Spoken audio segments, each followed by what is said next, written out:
their monetary policy was already so benign, but I'm sure that for these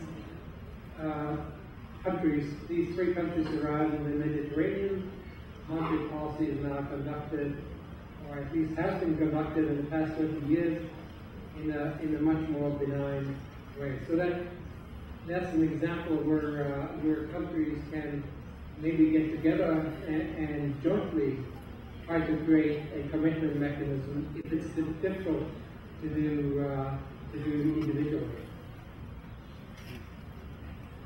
I think that is a positive example, but I think very recently there was I forget the specific meeting, but there was a meeting on trying to amend the Kyoto Protocol, something like that. So that is on the more negative example where countries do not as easily come together to come up with consistent policies. So maybe the question is how feasible is this model in terms of a world wherein countries do not as easily come together to come up with policies. The model doesn't make predictions about how you would, or what the nature of the commitment mechanism would be in practice.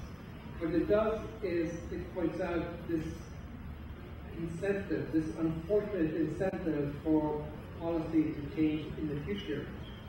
And it points out the importance of thinking hard about how to avoid that policy change in the future.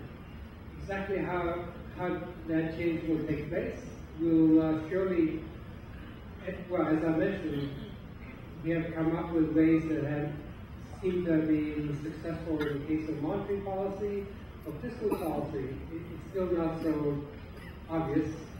And whether interaction among countries is likely to make such commitment mechanism easier or harder to come up with. The model doesn't say anything about that. It just says this is the reason, this is the problem, this is very important to think about. Smart people should try to find a solution. Thank you, Paul. And third, I'd like to call on Diane Joko.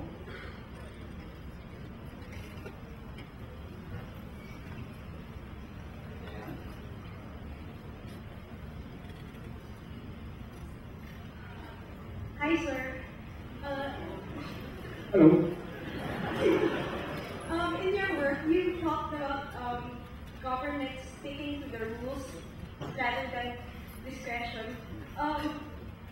I would like to ask if is this applicable in all cases, or are there cases wherein it would be better for governments to change their policies? I think it's applicable to all cases. You should remember that the rule could be a contingent rule. It could be a rule that says if so and so happens, the policy instrument's value could change. And a good example is the gold standard. The gold standard tied nations' currencies to the price of gold. Now, it was well known that in cases of war, countries would go off the gold standard. In fact, that was the only way for countries in, say, around 1850 or 1860, for example, the United States and their Civil War, was the only way to finance the war as a consequence of the gold standard, with the promise to go back on the gold standard after the war. So you could think of that as an example of a gold standard, of a contingent rule. You're sticking to that rule, but in the contingency of a war, it's understood by everyone that you will depart from the gold standard for a brief period of time.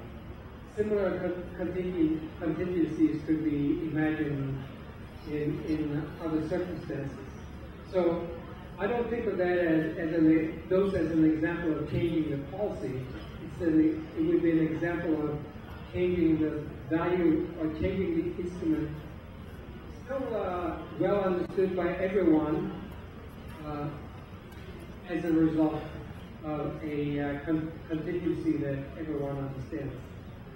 And so that removes even the need to think about changing policy, which would be to change the whole policy rule, and that, or what often happens is that it's decided that now among politicians that now short-term considerations are much more important than this long-term rule. If I may give another example of such a rule, being Norwegian, I'm somewhat familiar with the situation in Norway. Norway has a fortune. They almost struck gold. But they struck black gold. They struck oil in the North Sea about 1970, and since then, Norway has generated considerable revenue that they decided mostly to save for future generations. So they're accumulating an oil fund. This oil fund is now 1 times annual GDP and is projected to grow to 5 times GDP by 2020. It has turned out that regardless of who's and they have a decision rule. The decision rule was decided, it says what percent of the oil fund can be used for current expenditures at any point in time.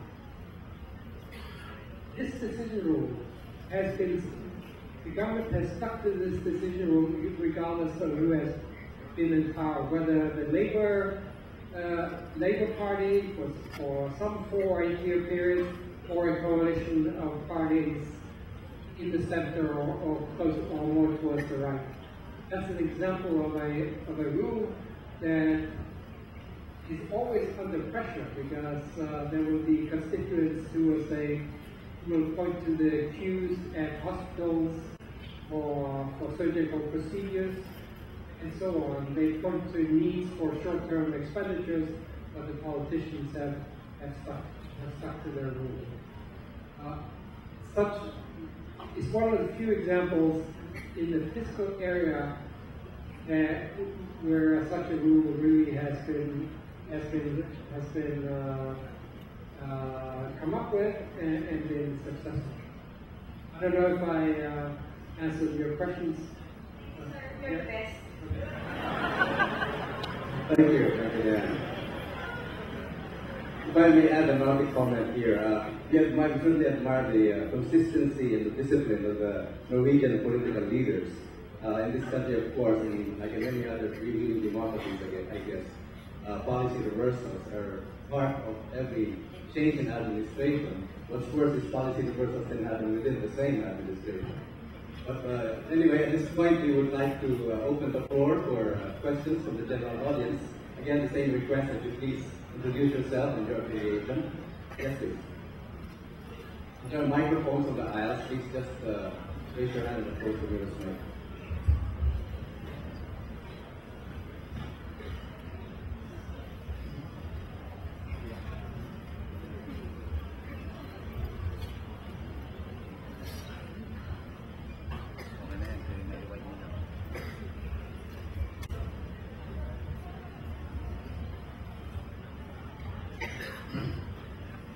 First of all, I think we should acknowledge the tremendous amount of knowledge we gain from the lecture of the distinguished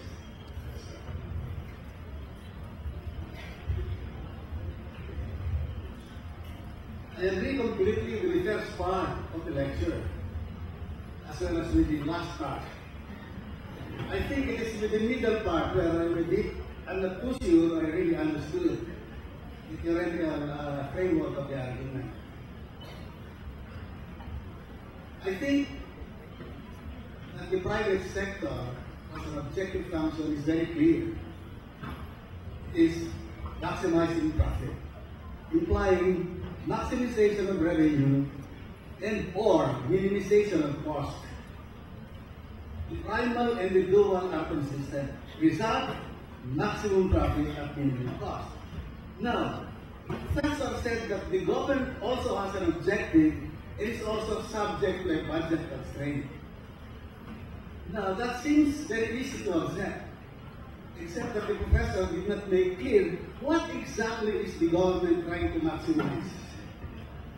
Certainly, if you solve the dual of that the government is trying to minimize cost, the mathematics will fail because, not just in the Philippines but in other countries as well, governments do not minimize cost. Departments, when they make savings at the end of the year, immediately go into a frenzy to spend it all because if they do not, the following year their budget will be reduced. Hence, saving instead of being rewarded as it is in the private sector as an index of efficiency, in the public sector it is punished. So, what exactly is the government trying to maximize? What is the mathematical formulation of its objective function? I think until this is clarified, issues like the three kids have raised will persist. But the points of the three students, I think arises from a difficult, there is a bit of illogicity somewhere, but I must be corrected if I'm wrong. The professor said, and this goes to question number one, number two. The professor said that in the econometric studies of the various countries, they found that optimality is achieved by policy that is inconsistent over time. Implying by that it is correct to be inconsistent. Because to be inconsistent yields optimality at the end, on the one hand. But on the other hand, the professor also says, time inconsistency is a disease. And goes into a criticism of policies that are inconsistent. Question, are policies that are inconsistent over time wrong? They have to be right, since, as the professor said, they result in optimality. That was Dr. Gonzalo Horado, by the way. He's still at the Philippine Institute for Development Studies. Notice that I said that this finding comes out when we make certain assumptions about objectives being unchanged over time. In our theoretical models, just to make things very striking, we can set up environments that are quite realistic, but we guide the environment in particular directions to make sure that people don't think the result comes from sources that you might be a little suspicious about. And so when we set up an economy, for example, inhabited by millions of people, we can choose to make people immortal. We can choose to make everyone in a model alike. Of course, they aren't alike, and then afterwards you have to see if there are any problems arising from the heterogeneity.